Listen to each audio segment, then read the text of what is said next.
ದೇವರೇ, ಓ ದೇವರೇ, ಮನುಷ್ಯನನ್ನೇಕೆ ಇಷ್ಟು ಕ್ಲಿಷ್ಟ ವಸ್ತುವನ್ನಾಗಿ ಸೃಷ್ಟಿಸಿದೆ? ಅವನ ಸೆರೆಮನೆಗಳೇ ಅವನಿಗೆ ಗೊತ್ತಿಲ್ಲ. ಕಗ್ಗತ್ತಲಿನ ಕಾರಾಗೃಹದಿಂದ ಇನ್ನೂ ಕಗ್ಗತ್ತಲನ್ನುಳ್ಳ ಜಗತ್ತಿಗೆ ಇವನನ್ನು ತಳ್ಳಿದೆ. ಅಲ್ಲಿ ನೆನಪಿನ ಕಾರಾಗೃಹ, ನೋವಿನ ಕಾರಾಗೃಹ, ಅಹಂಕಾರದ ಕಾರಾಗೃಹ, ದೇಹವೆಂಬ ಪಂಚೇಂದ್ರಿಯಗಳ ಕೋಟ್ಯಾಂತರ ನರಗಳ ಅಸಂಖ್ಯಾತ ನೆನಪುಗಳ ಕಾರಾಗೃಹ.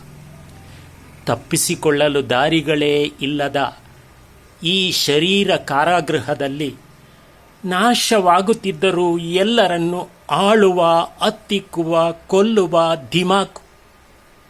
ದೇವರೇ, ಓ ದೇವರೇ, ಮನುಷ್ಯನೆಂಬ ಈ ಅಪ್ರಾಮಾಣಿಕ ಅಸಹಾಯಕ ಜಂತುವಿನ ಮೇಲೆ ನಿನಗೆ ಕರುಣೆಯೇ ಇಲ್ಲವೇ?